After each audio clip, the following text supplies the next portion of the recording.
သမီးကတော့လိမ္မာပါတယ်ဘာလို့လဲငါးနှစ်ရှိပြီယောက်ျားမယူသေးဘူးတော့ရဲ့ TT channel လေးကိုလည်း subscribe ကလေးနဲ့အားပေးခဲ့ပါအောင်ခင်ဗျာသမီးကတော့လိမ္မာပါတယ်ဘာလို့လဲငါးနှစ်ရှိပြီယောက်ျားမယူသေးဘူးဘယ်ကလေးကယူနေလို့တော့ငါးနှစ်ကငယ်သေးတယ်လीဟလာမယူဘူးမသိဘူးလိမ္မာတယ်မှန်တာ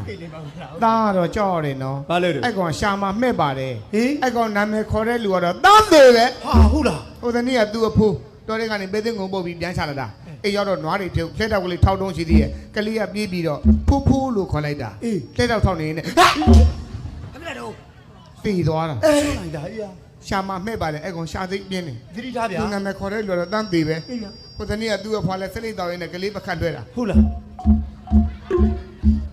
ပကတ်လွှဲတော့ရှိသေးရဲ့ကလေးကပကတ်ထဲကနေငုတ်တုတ်ထိုင်ပြီးတော့ဖွာဖွာလို့ခေါ်လိုက်တာစလိတ်တော်နေနေဟာ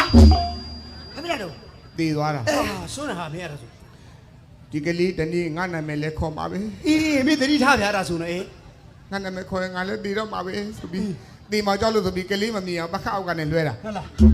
ပေါ်တင်လွှဲဘာလို့လို့ကလေးမြင်ခေါ်မှာကြောက်လို့အာနာကိုပဲပကတ်ထဲကနေဖီဖီလို့ခေါ်လိုက်တာအေးအဲ့ဒါဆိုတော့နင်းသေးပေါ့ပြက်ကောင်အနောက်ဘက်အိမ်ကောင်ပြီးသွားဟာမားနေတယ်လေဖေဖေဆိုနေသေးရမှာလေဖေဖေဆိုမင်းသေးရမှာလေမသိဘူးနောက်ဘက်အိမ်ကောင်နွားသာဖင်းနဲ့အော်ငါစဉ်းစားကြည့်ရတာဆိုဒီလိုရှိလိုက်မယ်